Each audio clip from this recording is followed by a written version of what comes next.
लाखों लाखों लोग खेती से विमुख हो रहे हैं, खेती से हटना चाह रहे हैं, खेती से हट रहे हैं।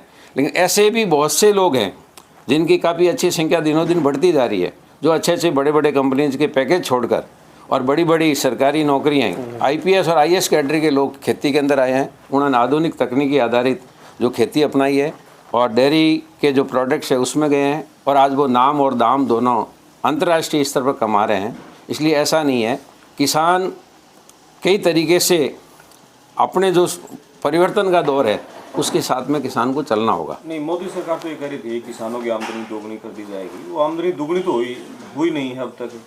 देखिए, आमदनी दुगनी करने के जो प्रयास है इसके अंतर्गत ही मैंने जैसे आपको पहले लगाया soil health card. Soil health card से किसान अपनी वर्तमान स्थिति, खेती की उर्वरा शक्ति जो है उसको, फर्टिलिटी को जांच सके, पानी का मापक है उसको जांच सके। उसके साथ साथ में जैसा मैंने आपको कहा कि आज जो आदमी पहले 100 बीघा में खेती करता था, अगर वो 10 बीघा में आधुनिक तकनीकी आधारित खेती करेगा तो 100 बीघा खेती से भी ज़्यादा उसके अंदर वो लाभ कमा सकता है।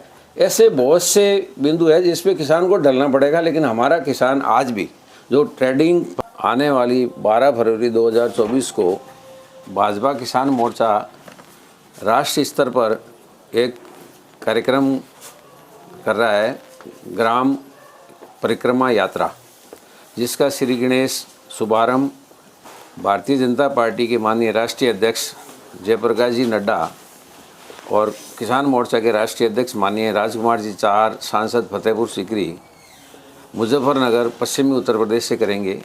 उस आयोजन का, कार्यक्रम का पूरे देश के अंदर प्रत्येक जिला स्तर पर एलईडी लगाकर सीधा लाइव प्रसारण होगा, जिससे प्रत्येक जिला पर यह आयोजन होगा।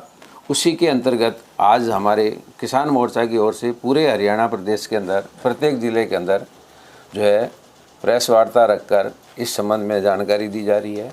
इस ग्राम परिक्रमा यात्रा के अंतर्गत प्रत्येक ज़िले के अंदर 1 महीना तक कार्यक्रम चलेंगे, जिसमें हम 5 ग्राम पंचायतों को इसमें लेंगे एक दिन के अंदर, और उसके अंदर किसान, मजदूर और अन्य जितने भी पूर्व सैनिक है, शिक्षा के क्षेत्र में अग्रणी रहे हुए शिक्षाविद है, प्रबुद्धजन है, अलग अलग संस्थाएं हैं, सामाजिक संगठन है, धार्मिक स्थल है, उन सब के वहाँ संपर्क साधेंगे, उन सब का साथ में संवाद करेंगे। और ये 12 मार्च 2024 तक कार्यक्रम निरंतर चलेगा। अधिक किसानों को जो है, किसानों से संपर्क किया जाएगा, चाहे कृषि यंत्रों का पूजन है, चाहे गौ माता का पूजन है, ये भी इसके अंदर सम्मिलित रहेगा।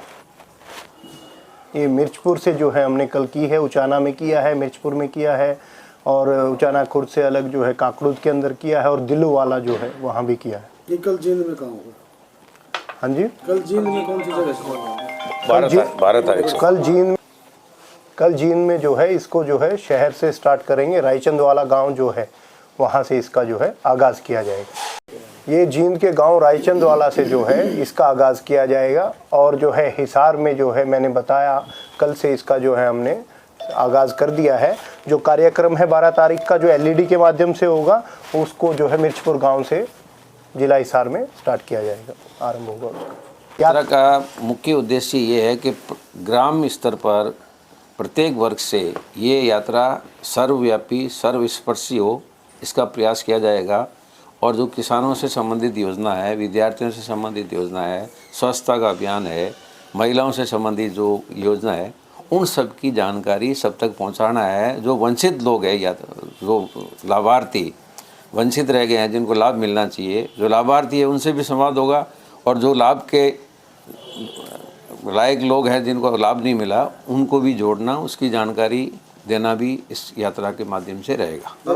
देखिए, किसान एक क्षेत्र, एक गांव, एक तहसील तक सीमित नहीं है, किसान सर्वत्र है, और किसानों की बहुत सारी मांगें हैं जिस पे सरकार काम कर रही है। सरकार ने काम किया है, राज्य सरकार भी कर रही है, केंद्र सरकार भी कर रही है, और भी जो किसानों की किसान कल्याणकारी योजना है, जैसे नैनो यूरिया का प्रचलन हुआ है, ड्रोन दीदी बनाने का, जो 15,000 ड्रोन देके गाँव के अंदर किसानों को आज जो दवाई छिड़कते हैं, कई बार उसका असर जो जहर का छिड़कने वाले पे हो जाता है, उसका फ़ायदा मिलेगा, समय लगता है, उसका फ़ायदा मिलेगा।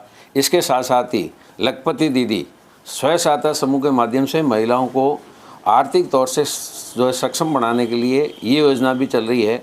ऐसे अनेकों अनेक जो केंद्र सरकार की जो योजना है, राज्य सरकार की जो योजना है, उनको जन जन तक पहुँचे, उसके लिए जागरूकता अभियान भी एक तरह से हमारी जो ग्राम परिक्रमा यात्रा है उसके अंदर उद्देश्य है। किसान तो सरकार से नाराज है, अभी दिल्ली कूच करने जा रहा है पूरे देश भर का किसान। ऐसा है जी, सरकार अनेकों अनेक योजनाएं किसानों को लाभ पहुंचाने के लिए ला रही है, प्रयास कर रही है। सॉयल हेल्थ कार्ड किसानों के लिए, किसान सम्मान निधि है, फसल बीमा योजना। जैसा आपको पता है 2014 से पहले जो किसानों की फसल बीमा योजना है उसका जो दायरा था वो तहसील इकाई हुआ करता था, और आजकल वर्षा का जो है अलग अलग क्षेत्र की अलग अलग स्थिति है, एक तहसील के अंदर वर्षा कम ज़्यादा होती रहती है। उस सब को ध्यान में रखते हुए उस इकाई का जो मापक था, उसका जो दायरा था, क्राइटेरिया था, उसको चेंज किया है।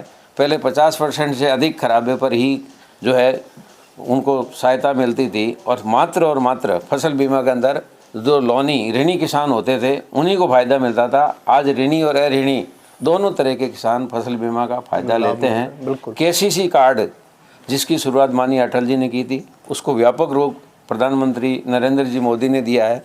आज वो घुमंतु पशुपालक है, जो घूमते हैं, पशुपालन करते हैं, डेरा डाल के ही अपना जीवन यापन करते हैं, उनको भी KCC कार्ड का, मछुआरे जो समुद्र के अंदर मच्छियाँ पकड़ते हैं उनको भी KCC कार्ड का फ़ायदा दिया है।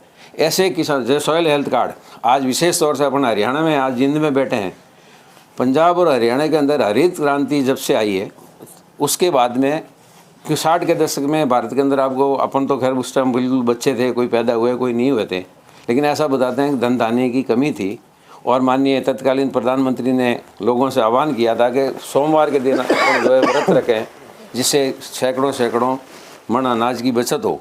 आज वो स्थिति नहीं है, लेकिन इसकी जो विकृति है ये हरित क्रांति की और श्वेत क्रांति की, श्वेत क्रांति का भी जनक हरियाणा माना जाता है भारतवर्ष के अंदर। दूध के अंदर जो संकर ब्रीड की गायें लाए, उन सब के दुष्परिणाम अब लोगों को समझ आने लगे।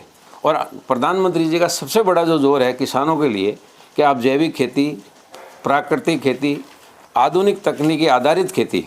आज खेती के अंदर मैं आपको स्पष्ट करना चाहूँगा, जैसी मेरी जानकारी है कि परंपरागत खेती है, पशुपालन है, उससे हट नहीं रहा है, और जो किसान उससे हटकर काम कर रहे हैं वो बिल्कुल लाभार्थी है। मैं जैसे राजस्थान से संबंध रखता हूँ, राजस्थान के अंदर बहुत से एरिया ऐसे हैं, बहुत से किसान ऐसे हैं जिन्होंने जो प्राकृतिक जल संरक्षण के माध्यम से ही जहाँ पीने के पानी की त्रासदी थी, आज वो जो खेती कर रहे हैं, गौओं के लिए खेती कर रहे हैं।